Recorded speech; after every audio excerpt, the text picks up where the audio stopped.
Hello mga kasari, it's me Jennifer Mejia, ang tindera ng bayan. Hello mga kasari, ayan, magandang gabi po sa ating lahat. So ngayon po, extended po ang aking sari-sari store ngayong araw na to dahil marami po talagang bumibili, marami po tayong customer mga kasari. Kaya naman, susulitin ko na po habang maraming bumibili. Buksan lang po ang ating sari-sari store, no? Yan. Samantalahin na po natin habang marami pong bumibili. Kung aabot po ng 24 hours at marami naman po bumibili, extend at wag po tayong magsara.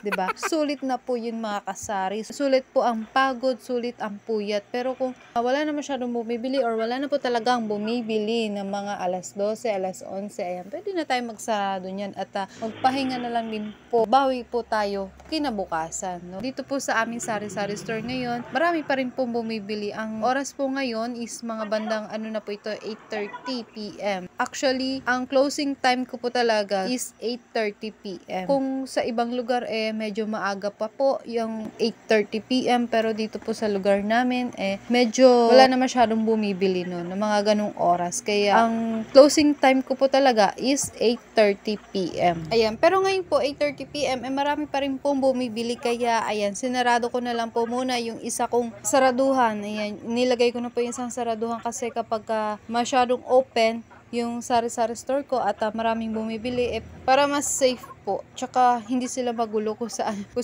pa sila pupunta, no? Ayan, isang area na lang kung saan nakabukas, doon na lang din ako magbabantay. So ayan, no, ganito po talaga ako sa aking sari-sari store na hanggat marami po ang bumibili, hindi po talaga ako nagsasara kasi sayang din yung benta. Benta na yun. Kita na rin po yun, no?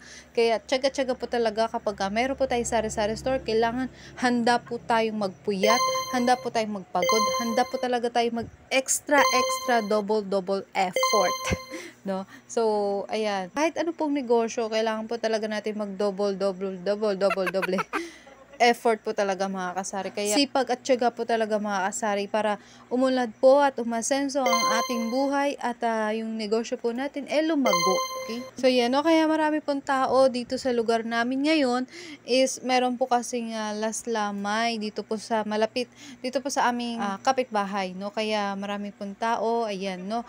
Kaya naman yung aking sari-sari store, in-extend ko rin ang closing time. Sabayan po natin yung daloy ng tao, no? Kapag talagang maraming tao, ayan, maraming customer, go, go, go! Sulitin ang benta, pagkakataon na po para bumenta ng malaki, diba?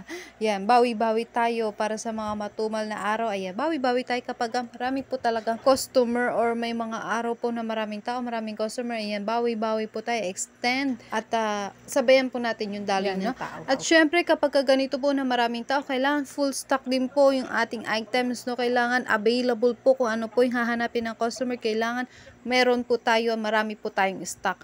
Kasi pagkakataon na po natin ito bumenta, tsaka kailangan full stock po talaga yung mga ganitong sigarilyo, alak, soft drinks, ayan, no? Ito po yung mga pinakamabenta kapag ganitong maraming tao, maraming customer, no? Or may mga okasyon dito po sa ating kalapit na bahay, sa ating po mga kapitbahay, okay? So yan, no? Kailangan rin po natin maging marites sa ating mga kapitbahay, no? Kapag kami narinig po tayo na merong nagbibidyoke dito sa ating kapitbahay at may bumili yung bata or inutusan yung bata na bumili sa sari-sari store natin, tanungin na rin natin sila, ano meron doon? O, birthday ni tatay, birthday ni nanay, ayan, no? So, kailangan check natin yung items natin kung meron ba. Kung meron ba tayong alak, kung meron ba tayong soft drinks, check na po natin agad yan, no? Kung kukulangin po yung items natin, kailangan meron po tayong isa na tagapunta or tagabili ng items, no? Para magkaroon po tayo ng stock. At kung full stock man tayo, thank you. Ganoon, no?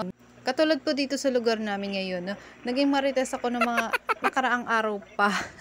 Ayun, tinanong ko po kasi yun doon sa kapitbahay namin kung kailan yung last lamay. Kasi kapag last lamay po, talagang maraming tao. So, ayan, naghanda din ako ng mga items. Yung alam ko na items na pinakamabili sa araw na yun. Okay? Ayan, katulad po ng alak, no? Yung MP Lights, Red Horse, 2x2, sigarilyo, yan, tsaka soft drinks. At bumili na rin po pala ako ng baraha. Kung ano po yung kailangan nila, kailangan meron din sa sari-sari store natin. So yung mga kasari, inabot din po pala ako dito ng mga 11 o'clock. 11 o'clock po ako nag-close ng sari-sari store ko kasi wala na rin po masyadong bumibili ng mga oras na yon. And then siguro nag-uwian na yung mga bisita, kaya wala na po masyadong bumibili, kaya nag-close na rin po ako. Tsaka hanggang ganong oras na lang din po kaya ng mata ko kasi inaantok na rin po talaga ako ng mga oras na to, yung mga ganitong oras na na bukas pa ako, yan inaantok na rin ako niya mga kasari, kaya yun, no, 11 o'clock talagang pagod na rin po, tsaka antok na rin po talaga ako niya mga kasari, kaya yan, no,